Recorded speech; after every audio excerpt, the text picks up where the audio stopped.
Почва была раскисшей. The tanks tried to climb the Zelov heights, but the slope was 45 degrees.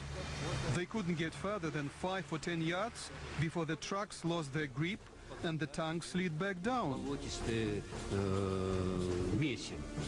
Zhukov's tanks charge across the Oderbruch, the swamp in the bend of the river Oder, churn it up so that the artillery in particular have difficulty advancing.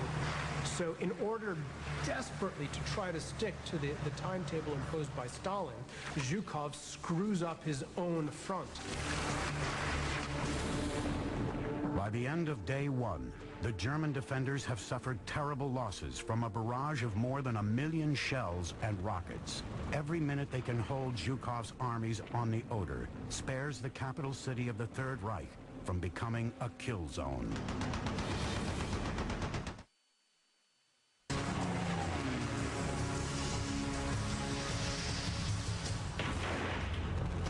April 17th, 1945, day 2 of the Battle of Berlin. The Red Army's last offensive to crush Nazi Germany is in trouble. The assault divisions of Marshal Georgy Zhukov's 1st Belarusian Front are trapped in a kill zone below Berlin's outer defenses along the Zelo Heights. The ridge above them has been turned into a maze of tank traps, bunkers, and machine gun nests. But Marshal Zhukov is determined to punch through the German line and reach the heart of Berlin. He turns to aerial reconnaissance to find the weak point in the Zelo Heights defenses. The town of Zelo is the central bastion of the German line. Soviet ground attack bombers target gun positions and fortified buildings, while the artillery pounds the line with rockets and shells. Tank crewman Zufar Sardardinov is sent forward to scout out a new route to the ridge. As soon as we came over the skyline, the Germans started shelling the area with mortars. And the first shell exploded by the captain who was on my right.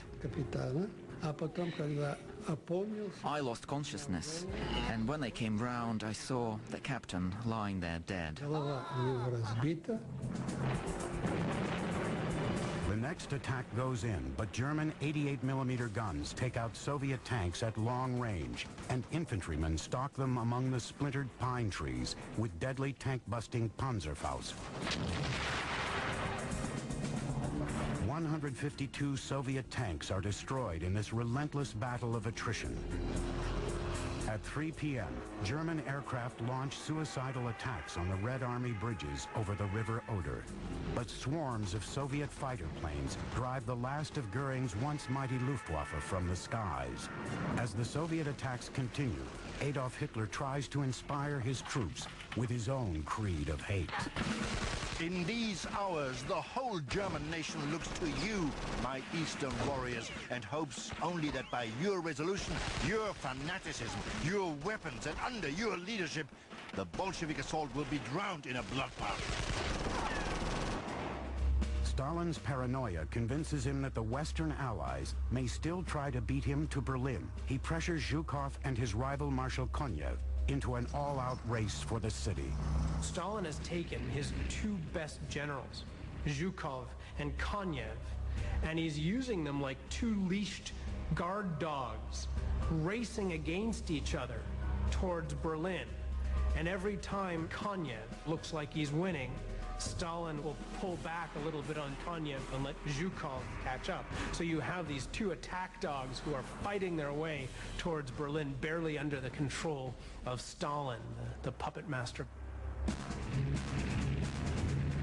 50 miles south of the Zelo Heights, Konyev's tanks are pushing forward. Soviet aircraft blast a path ahead of them through the burning forests. When they reach the next German line southeast of Berlin, along the river Spree, the tanks charge across and shatter the weak German defenses.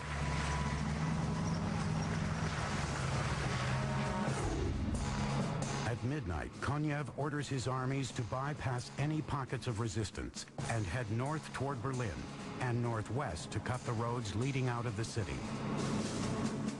50 miles north, Desperate to get back in the race, Zhukov orders his men to attack and take the Zelo position. Our soldiers were very eager to fight. It was amazing. Everyone knew that perhaps it was one of the last battles of the war. But they were running into combat, ignoring the flying bullets and grenades and paying no attention to the fact that they could be killed or injured.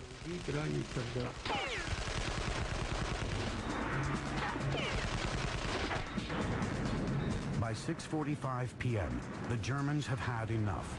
Whole divisions begin to disintegrate, and the survivors are driven back into Berlin and the forests south of the city. Zhukov finally has the open road to Berlin that he has been demanding for 4 days. His armies are 37 miles from the city center, but the carnage has been terrible. At Zelo Heights, the Soviets lose something like 30,000, while the Germans lose 10,000. And for an army that is fundamentally defeated, that's very good work by the Germans. The race is on between Zhukov and Konyev. While Konyev's men close on Berlin from the south, Zhukov orders his armies to strike in from the east and encircle the city from the north. At 10 a.m. that morning, bombs rain down on the city from the last Allied 1,000-bomber raid. The first air raid siren signaled bombers approaching. It was a long, steady note. Then came the rising and falling wail, which you would never forget for the rest of your life.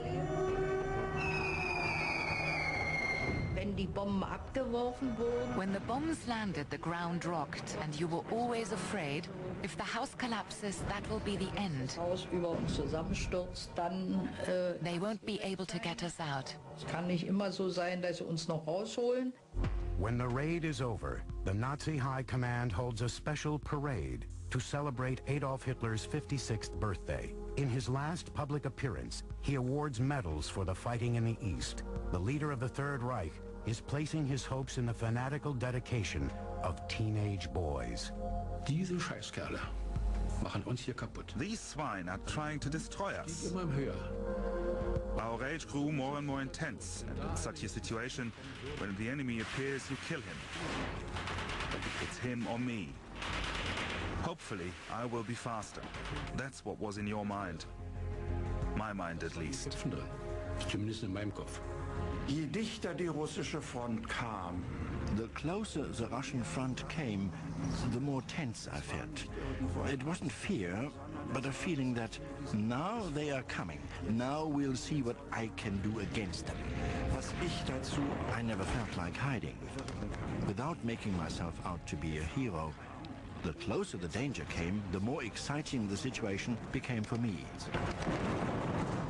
As the Soviet armies close around Berlin, orders go out to these boys and their grandfathers to turn the city into a super Stalingrad that will be the grave of the Soviet army.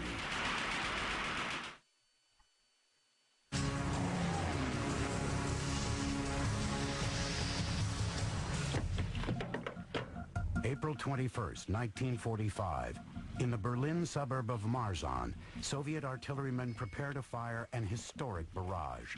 Shells are painted with slogans like "For Stalingrad" and "For the Laus Goebbels." At exactly 9:30 a.m., their guns crash into action. The shells fly 10 miles to smash down into the center of Berlin. For the first time in the war, the heart of Hitler's Third Reich is within range of ground fire. The Soviet army is on its doorstep. Kommt ja so plötzlich, man weiß es ja nicht, man sieht ja The nicht. shells came so suddenly, you couldn't hear them. Weil vorher bei den Luftangriffen hörte man nicht. During the bombing raids, you could hear the bombs whistling down before they exploded. Wenn man sie hört, When you can hear them, you can get into cover. If you can't hear them, it's too late.